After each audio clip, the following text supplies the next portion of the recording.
Entonces, buenas noches. Vamos a dar inicio con la clase de hoy, pero vamos a esperar un par de minutitos antes de iniciar la exposición, como siempre, para poder esperar que algunos compañeros se conecten, ¿no? Hasta mientras vamos a abrir el material pertinente a efecto de ganar un poquito de tiempo, ¿no?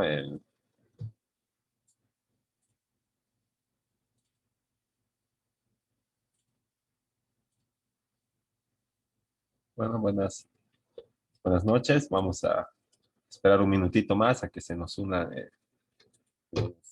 ay, algunos compañeros más para poder empezar. Creo que ya estábamos terminando esto.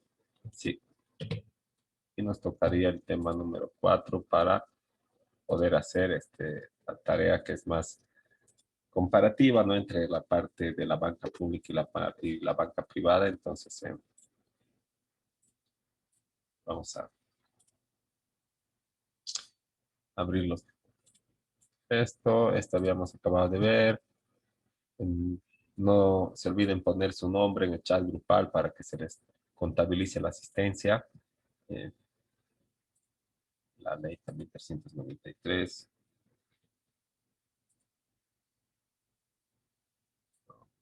Está con ese nombre, está con este nombre. Y aparte, además, la Constitución, ¿no? Entonces, oye, bueno, ya vamos a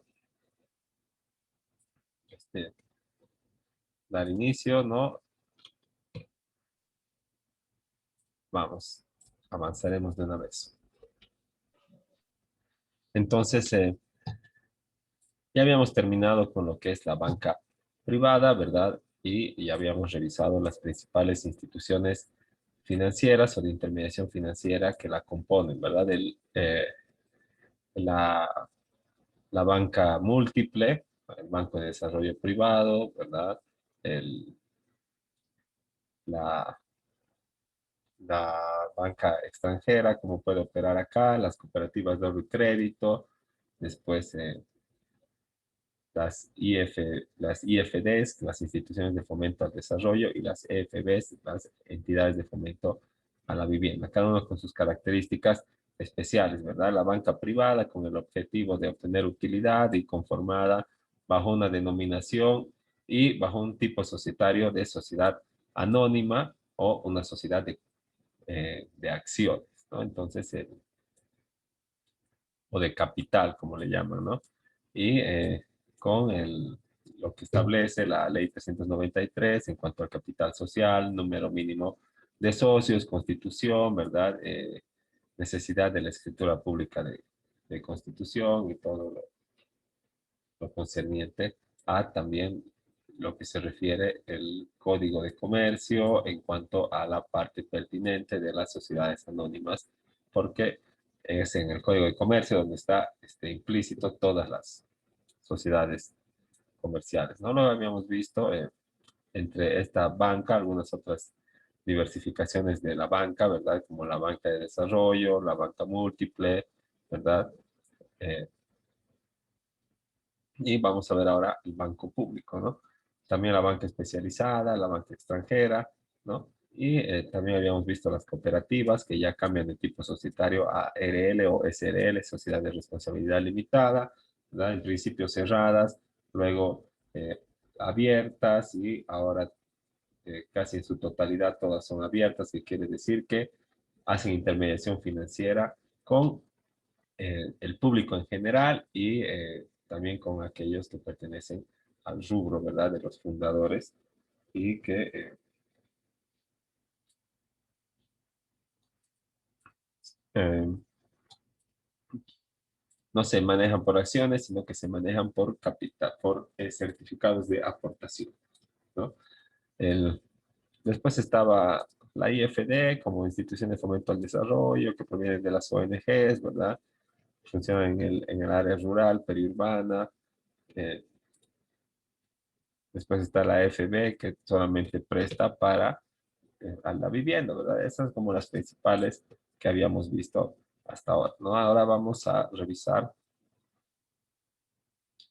lo que es la banca privada, ¿no? Y su marco normativo y cómo eh, actúa dentro del sistema financiero y con qué objetivo. Entonces, en principio podemos señalar que la banca pública, ¿no? Es un conjunto de entidades o son entidades de intermediación financiera en las que el Estado central o las instituciones públicas ostentan la titularidad, ¿no? Entonces, puede ser el, el Estado o cualquier subnivel de gobierno, ¿verdad? El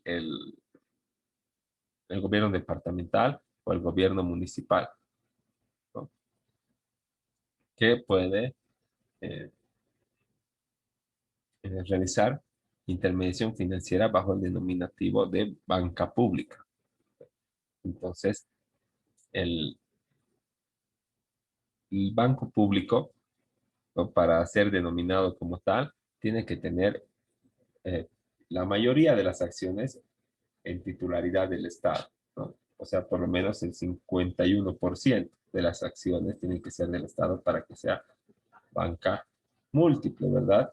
Perdón, banca pública, pero todavía va a tener las connotaciones de sociedad anónima mixta por la participación del capital privado, ¿verdad? Cuando sea del capital enteramente de los recursos del Estado Plurinacional de Bolivia, entonces es banca pública, ¿verdad? Eh, y bueno, no, bueno, cuando tenga la mayoría del capital accionario a nombre del Estado es banca pública, ¿verdad?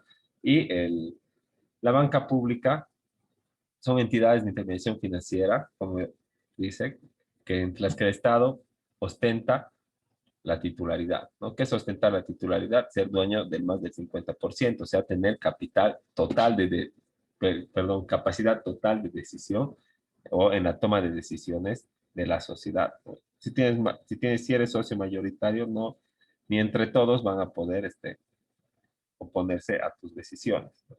Ahora, la banca pública no es un invento reciente, ¿verdad? Ni de estas últimas décadas, sino que la banca pública ha existido desde hace mucho tiempo, ¿verdad? Y en sus inicios, como dice acá, jugaba un papel fundamental dentro del sector bancario. Entonces, lo que hacía era participar, ¿verdad?, en la intermediación financiera con rubros determinados para lograr el desarrollo económico, ¿no? Como en el área minera o tal vez en el área agropecuaria, ¿no? Entonces, pero esta participación, ¿verdad?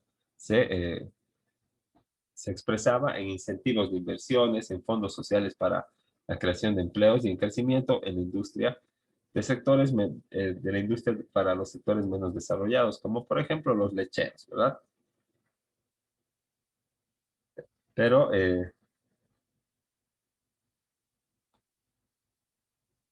hay que decir también que, bueno,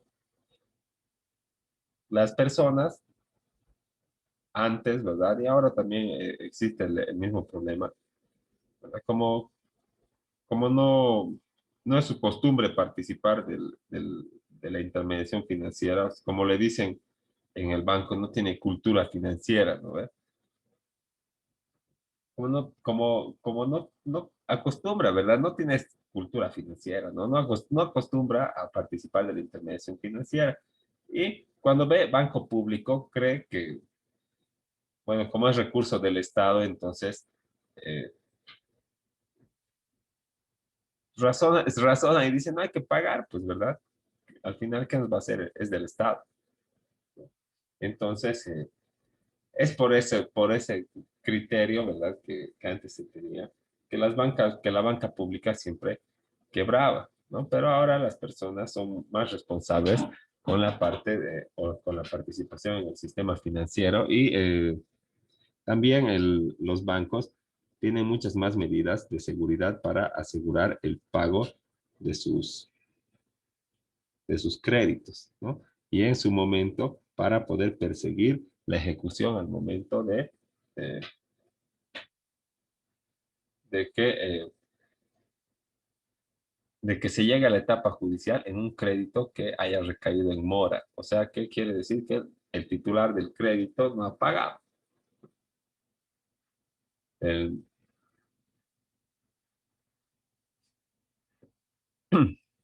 Entonces, en la actualidad, gracias a la tecnificación y expansión del sector privado, la banca pública ha tomado una posición secundaria, ¿no? Entonces, antes sí tenía una posición fundamental, como estábamos explicando, para desarrollar sectores estratégicos de la economía nacional, ¿verdad? Pero como esos sectores estratégicos no sabían o no tenían conocimiento eh, de cómo se lleva las finanzas, o bueno, no asumían sus obligaciones contractuales con el banco, ¿no? Entonces, los bancos de desarrollo siempre tendían a quebrar. Y en la actualidad, ¿no? Ahora la banca pública ha tomado una posición secundaria, ¿no? Porque recurres a los bancos por otras cosas, ¿no? Porque te ofrecen más, no es mucha la diferencia de interés en realidad entre un banco y otro, ¿no? La gente no decide por eso. La gente decide porque tiene más cajeros, porque tiene más servicios complementarios, que tarjeta de débito, que tarjeta de crédito, que da préstamos al consumo, ¿verdad? Que además cada 6 meses hay sorteo, ¿no? Y bueno, otros beneficios que no tienen mucho que ver con el interés, porque como es una tasa de interés que está determinada por ley, entonces casi varían varían un puntito así, pero están ahí todas en el mismo nivel, ¿no? Entonces, gracias a esta tecnificación, informatización, a esta expansión o popularidad de la banca privada, ¿no? Entonces, la banca pública ha quedado relegada a una posición secundaria, pero no quiere decir que no exista banca pública, ¿verdad? Existe un banco público que se llama BDP, se llama Banco de Desarrollo Productivo, guión SAM. ¿Qué quiere decir? Sociedad Anónima Mixta, ¿no? Como eh, como saben ustedes, ¿no? De la parte de derecho financiero, ¿no? Una sociedad anónima mixta es el capital privado participando conjuntamente con el Estado en el sector económico, o sea, en la venta de bienes o de servicios, o la prestación de servicios. Entonces, esta banca pública o este banco público, ¿no? ¿Qué hace? Otorga eh, condiciones más amplias, acepta garantías extraordinarias, por llamarlas así, y también tiene un objetivo aparte que no es, eh, no es la utilidad, ¿verdad? También tiene objetivo de utilidad, pero sacrifica la utilidad para coadyuvar al desarrollo económico de las personas. Así que si tú te dedicas al sector productivo, mejor te va a ir en el BDP que en otros bancos, porque eh,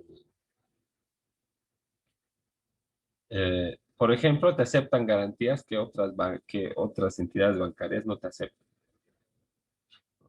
como título ejecutorial del INRA.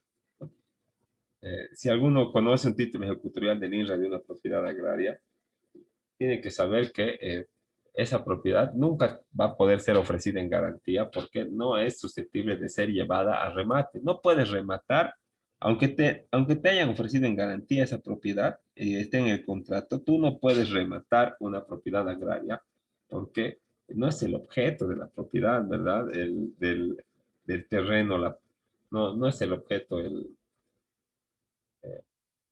derecho propietario, ¿verdad? El derecho patrimonial, sino es eh, el, el derecho a la vivienda, ¿verdad? El derecho al trabajo y otros eh, que hacen que no pueda ser vendido, ¿verdad? Y cuando vas a derechos reales, los del banco saben que no van a poder llevarlo a remate. Lo hipotecas, ya listo. Va a estar ahí en el asiento, pero no va a ser, no lo vas a vender, ¿verdad?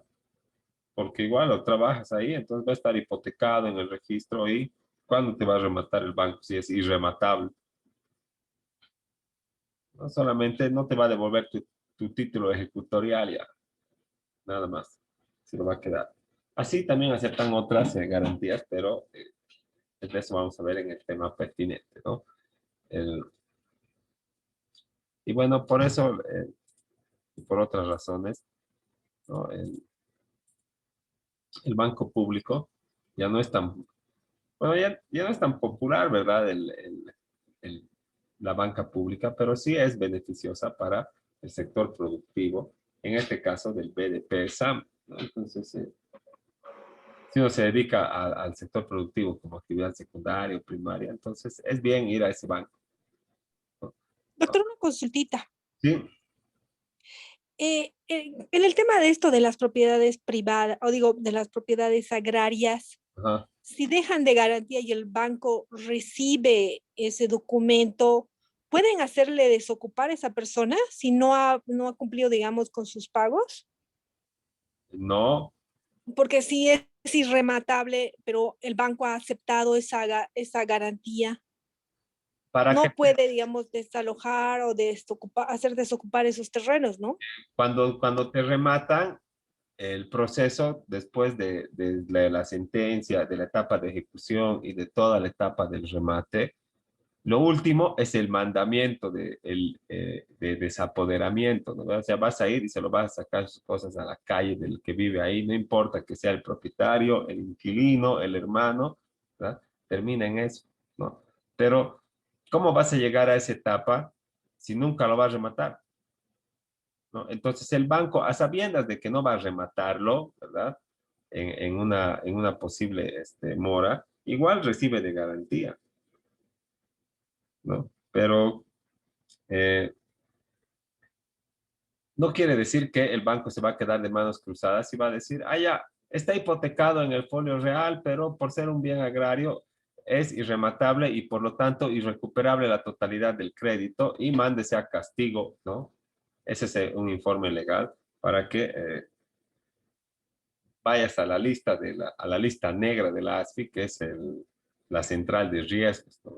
Que por 20 años no te van a prestar, vas a tener orden de retención, todo, ¿no? Entonces, ¿qué va a pasar? El banco sabe que no puede rematar eso, ¿verdad? Entonces, lo que va a hacer, no va a ser tan pancho de hacer eso todavía del informe a la central de riesgos, ¿no? Eso es lo último que se hace cuando ya no puedes encontrar nada. Lo primero, lo que va a hacer el banco es sacar certificación de derechos reales, a ver si tienes alguna propiedad urbana que pueda ser llevada a remate a tu nombre, un lote, un departamento, una casa, ¿no? Algo. Si también va a buscar en el tránsito, si es que tienes autos o motos a tu nombre, ¿verdad? También va a buscar va a hacer notificar a la ASFI para que retenga las cuentas todos los montos que tengas en alguna cuenta a tu nombre, ¿verdad? Y por último, va a buscar, aunque ya no hacen mucho, ¿verdad? Pero va a buscar líneas telefónicas en la cooperativa, por ejemplo, de Conteco en Cochabamba, ¿no? Porque tienen cierto valor económico y tienen un registro, ¿verdad? Un contrato de propiedad. Entonces, si no encuentra nada de eso, no tiene razón de seguir el proceso ejecutivo. Por eso se ha cortado, ¿no? Si no encuentras eso, mejor déjalo ahí, porque no hay cárcel por deudas, ni aunque le debas al banco, ni aunque le debas a tu hermano, ni aunque le debas a tu primo, ni a tu vecino. No existe cárcel por deudas, ¿no? Entonces, eh, hay mucha gente que se dedica o alguna vez a- se ha prestado del banco con el ánimo de estafar, ¿no? Entonces, han, eh, han incumplido sus obligaciones y bueno, eh, antes había esos préstamos, ¿verdad? A sola firma, decían, ¿no ve? Hacían propagandas y todo, garantía personal. Entonces, iba la gente y el límite era unos $6,000. Pues sí, iba la gente y sacaba con garantía personal, ¿verdad? Y luego se repartían entre los dos, entre el garante y el, y el deudor principal, el dinero. Incluso hemos conocido un caso de que, como antes no había información cruzada ni estaba tan informatizado, un señor A y un señor B han ido al banco, a la central, a tramitar un crédito de estos a sola firma. Y al salido de la central han ido a hacer lo mismo a la sucursal de Sacaba, ¿verdad? Y lo mismo hacían todos los días que les llamaban los del banco, ¿no? Entonces, les han dado el crédito en un lado cuando el A era deudor principal y el B era garante, ¿verdad? De la central. Luego han ido a Sacaba y se han puesto el B como deudor principal y el A como su garante. Les han dado en cada operación a $6,000. En mérito a que, bueno, esos préstamos a sola firma no te lo hipotecan, pues, ¿verdad? Puedes mostrar que tienes una casa, o puedes mostrar que tienes un auto, o puedes mostrar plata, ¿verdad? En el banco, pero no se va a hipotecar porque no es un préstamo hipotecario, es un préstamo a sola firma con garantía personal. En caso de que incumplas, van a agarrar esas fotocopias simples que vas a dejar y van a decir, señor juez, anótese preventivamente, ¿verdad? O realícese el embargo sobre el bien inmueble con matrícula así precisa, ¿verdad? O sobre el automóvil con placa tantas, ¿no? En vez de estar buscando primero, ¿no? Para eso le sirve esa información al banco, pero en ese caso los señores habían mostrado que tenía cuenta, habían dicho que vivía en Sacaba, en una casa así que era de alquiler, ¿no? Y además tenía un auto a su nombre, ¿no? Entonces, le habían hecho decir a la señora que vivían 5 años cuando en realidad vivían 2 o 3 meses, ¿no? Y les han dado el crédito y ellos han pagado unos 2 o 3 meses así bien con la misma plata del banco, ¿verdad? Hasta eso han sacado su, sus cosas, se lo han llevado, se han ido a vivir, creo, a Vinto, después eh, han sacado su plata del banco, el auto igual lo han trasladado, entonces eh, cuando han acabado de mudarse, han empezado a incumplir de golpe la obligación con el banco y el banco les ha empezado el juicio y cuando les ha ido a notificar ya no vivía ahí, encima se había ido debiendo alquiler y entonces vas y haces sentar la hipoteca en el registro del auto esta vez, ¿verdad? En el tránsito, pero ¿dónde vas a agarrar físicamente? Y ya no hay la plata que dicen que tenía en el banco, ¿no? No vas a ir a buscar así el auto. Algún asesor del banco, así con toda su luminaria, ha dicho, pues sacaremos pues la certificación del BESISA de dónde carga. Y si dice, ya, aunque diga, digamos, una frecuencia única, ¿verdad? Que diga miércoles, miércoles, miércoles, miércoles, en la misma estación de servicio. Vas a ir todo el miércoles con el oficial de diligencias y un policía a esperarle que venga. ¿Cuánto te van a cobrar? ¿No? En realidad lo único que hacen es dejarlo así hipotecado, pero no le afecta en nada al dueño, ¿verdad? Solamente nadie le va a querer comprar. Pero si trabaja con su auto o no quiere venderlo, ¿verdad? Entiende. Y con respecto a los 20 años, ¿verdad? Que tienes que estar en central de riesgos, hay personas que nunca han participado del sistema financiero y no tienen la más mínima intención de hacerlo. Así que, ¿quién se encuentra $6,000 en el piso, no? ¿No? Pero, bueno, eso nos hemos extendido en la... Ya. Doc, pero eso es una estafa, ¿no? Y por eso no hay Obvio. cárcel. Mm, Es que no hay cárcel por deudas. Es que, ¿cómo vas a... La estafa quiere decir, digamos, la intencionalidad, ¿no ve? Y eso es lo más difícil de probar, ¿no? ¿Era ¿Cómo, evidente la cómo lo, intencionalidad, pues, Doc, o no era? lo vas a ubicar? Tienes que hacerle el proceso ejecutivo en la vía civil, ¿verdad? Pero ya si quieres seguir por estafa en la vía penal, el banco va a perder pues más tiempo y dinero, ¿no? Entonces lo que hacen es mandarles a central de riesgo y eso quiere decir que ningún banco les va a prestar y si depositan alguna plata, si abren cuenta o depositan en una cuenta plata a su nombre, se va a retener automáticamente. La única cárcel por deudas que hay es, digamos, por asistencia familiar y cuando debes sueldos a tus empleados. Por lo demás, no hay cárcel, ¿no? Y bueno, ¿cómo sería una estafa al banco si el banco ha analizado toda la documentación? El banco el banco tiene el poder de decirte antes de darte la plata, un minuto antes, decirte, ¿sabes qué? No te vamos a dar porque no ha cambiado el informe de asesoría legal. Y tú no puedes ir a la ASFI ni a ningún lado a decir, pero me han dicho que me iban a dar mi crédito, ¿no?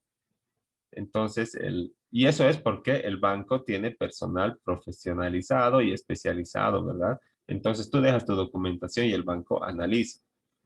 Y el banco dice que te va a dar el crédito y el banco realiza el contrato. El banco te hace firmar, firma él también, ¿verdad? Y tú empiezas a pagar tu plan de pagos. Incumples por cualquier razón, ¿no? Eh, y con intención o sin intención. Y eh, bueno, te van a iniciar el proceso ejecutivo, después, antes de que pase 90 días desde tu incumplimiento, y luego van a averiguar que ya no tienes nada a tu nombre y te vas a ir a central de riesgos, ¿no? Para hacer una estafa, el auto que dice que está a su nombre no debía haber estado a su nombre, ¿no? Ahora, el dinero del banco que te dicen para que tú demuestres de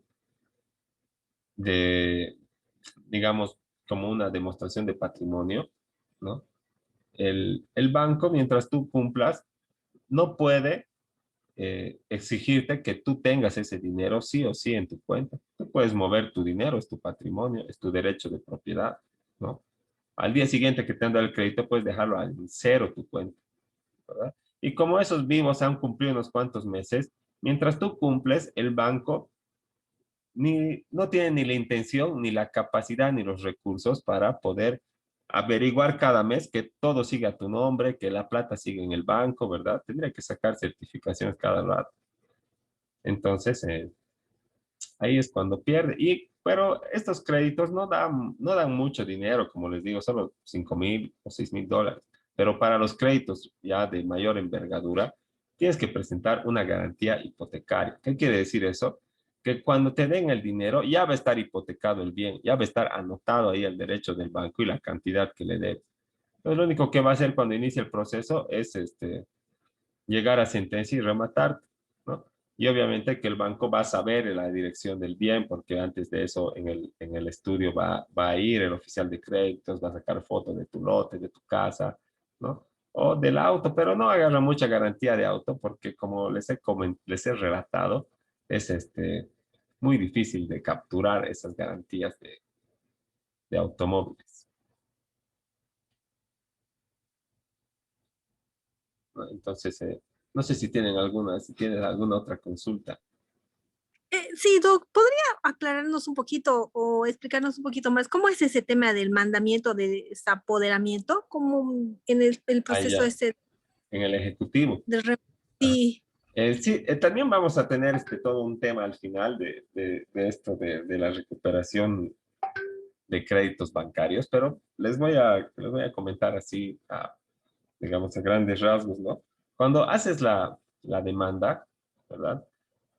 Vámonos a un préstamo hipotecario, que es lo más fácil, ¿verdad? Ya está anotado el derecho del banco, entonces no hay cómo lo venda, cómo se escape ni nada, ¿no? Entonces, ha incumplido, haces la demanda, sale la sentencia inicial, se llama, ¿no?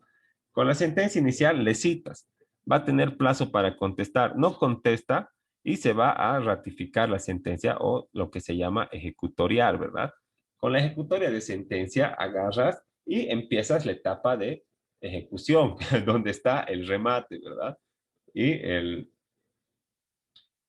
eh, para esto, en mérito a tu ejecutoria de sentencia, vas a pedirle al juez eh, eh, que te expida medidas previas para el remate, ¿no? O que notifique a la alcaldía, que notifique a la alcaldía derechos reales para las medidas previas del remate y que nombre un perito arquitecto que sea el que va a evaluar el bien o va a decir cuánto cuesta, ¿no? Entonces, va a decir, ya notifíquese a la alcaldía para que emita el certificado de estado impositivo, notifíquese a Derechos Reales para que emita el estado hipotecario, ¿no? Y notifíquese al arquitecto tantos efectos de que acepte el juramento de perito.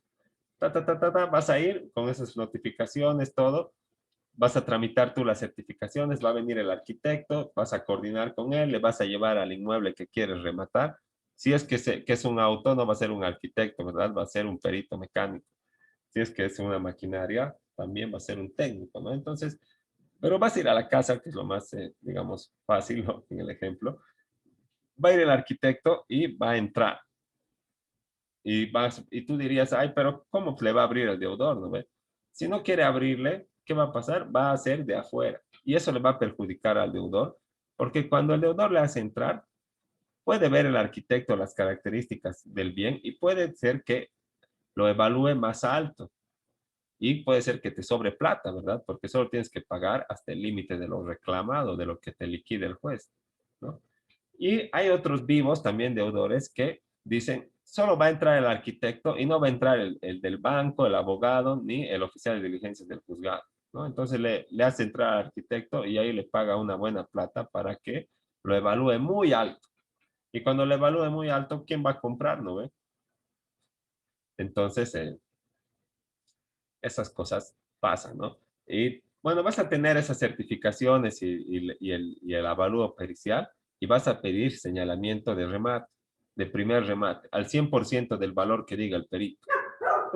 Entonces, nadie se va a comprar porque saben que en segundo remate, por ley, se va a rebajar un 20%, ¿no? Entonces vas a pedir fecha de segundo remate, ¿no?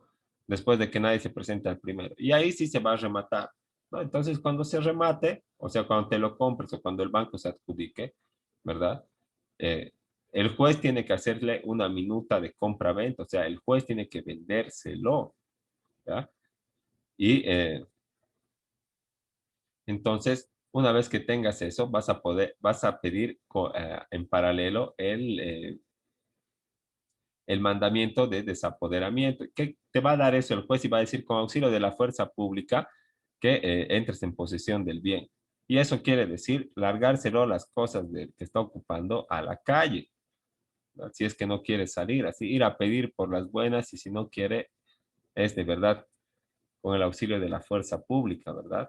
Y, y no es nada cómodo ni nada bonito hacer esas cosas y además siempre genera pelea y además después te quieren denunciar y todo porque dicen que te has abusado y todo, pero eh, digamos, la fuerza pública no es pues para usar la debilidad, ¿no ve? La fuerza pública usas cuando alguien no entiende las razones, ¿verdad? Y requieres la fuerza, pero pública, ¿no ve? O sea, legítima, ¿no? Pero algunos creen que la fuerza pública no tiene que actuar con fuerza, ¿no? Pero bueno, ya ese es otro criterio, ¿no? Pero así se llega a la etapa del desapoderamiento. Y entonces cuando se lo acaban de lanzar sus cosas a la acera, y los policías les invitan a salir a todos los ocupantes para que nunca más vuelvan, tú entras en posesión pues, y listo. Oye, ese es el desalojo, entonces, ya. Sí, el desapoderamiento, dicen. El Pero, desapoderamiento. ajá, y sí, es la peor etapa, digamos, del proceso, ¿no? Pero la mayoría o sea, cuando ya están en segundo remate, de donde sea sacan plata para pagar, si, por, no te vas a hacer rematar una casa de 100,000 o 150,000 solamente para pagarle 50,000 al banco y que a vos te quede así un poco que no vas a poder comprar casa. De donde sea sacan dinero. Los que tienen préstamo hipotecario, ¿no? Y les están siguiendo el proceso, porque esas personas que han ofrecido sus bienes no tienen pues intención de estafar, tienen intención de cumplir, ¿verdad? Pero pasan muchas cosas en la actividad económica, como te puedes enfermar o puede fracasar tu inversión o se inunda tu casa, ¿verdad? Entonces no vas a poder cumplir con las obligaciones del banco Aunque en principio haya sido honesta así con la información que has brindado y sí podías cumplir. Pero bueno, muchas cosas pasan, ¿no? Y luego,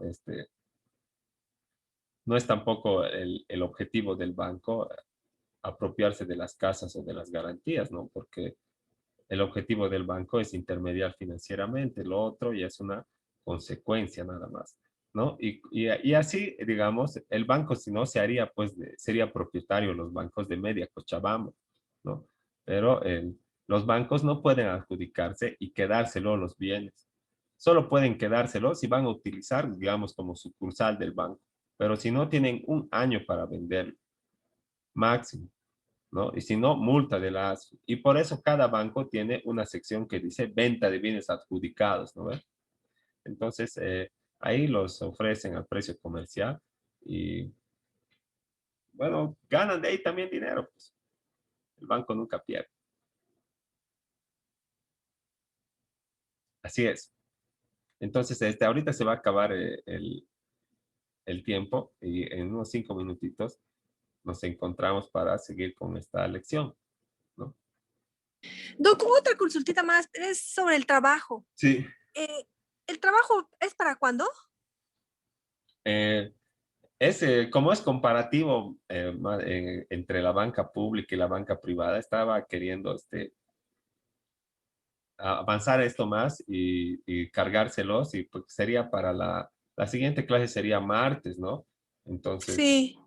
no sé, tal vez para el miércoles o O para jueves. el próximo sábado, por favor. Vamos a coordinar eso, pues, antes de que Ah, se ya. quite la clase al Ok, final, ¿ok? ya está bien. Entonces, hablamos ahí. Nos Gracias. vemos en 5 minutitos. Hasta luego.